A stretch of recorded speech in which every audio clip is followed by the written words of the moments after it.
আসসালামু আলাইকুম, জুমা মোবারক। হ্যালো গাইস, পৃথিবীর দেশ যেখান থেকে ভিডিওটা দেখতেছেন সবার প্রতি রইল আমার দোয়া ভালোবাসা। নতুন একটা ভিডিও নিয়ে আসলাম, আশা করি ভালো লাগবে। ভালো লাগলে লাইক কমেন্ট করবেন। নতুন যে কোনো ভিডিও পাওয়ার জন্য আমার চ্যানেলটা সাবস্ক্রাইব করবেন। ভিডিওর শুরুতে আমার স্ক্রিনে একটা সাপ দেখেছেন, লাল সাপ।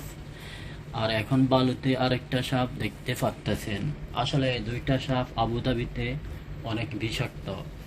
এই মজার বিষয় হলো, এই সাপগুলো বালুর ভিতরে থাকে, সম্পূর্ণ বালুর ভিতরে থাকে। এই সাপের কামড় দিলে মানুষ বাঁচে না। নিশ্চয়ই যারা আবুধাবিতে আছেন প্রবাসী ভাইরা বলতে পারবেন, এই সাপ অনেক বিষাক্ত। দেখতে পাচ্ছেন এই সাপের কল্লাটা অনেক বড়। এই সাপ দিনে রাত্রে অনেক অনেক দেখতে পায়। আর আগের ভিডিওতে আমার যে সাপগুলো দেখেছেন, ওই সাপগুলো অনেক ছোট। ওই সাপগুলো কামড় দিলে মানুষ এত একটা সমস্যা হয় না।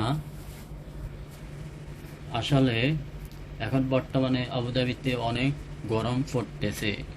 গরম পড়ার কারণে সাপগুলো মানুষের ঘরে কিংবা মানুষের খামারে বসে থাকে, যে কোনো জায়গায়। কারণ শত হইল আল্লাহ পাক রব্বুল আলামিন জীব জন্তু মানুষকে সৃষ্টি করেছেন।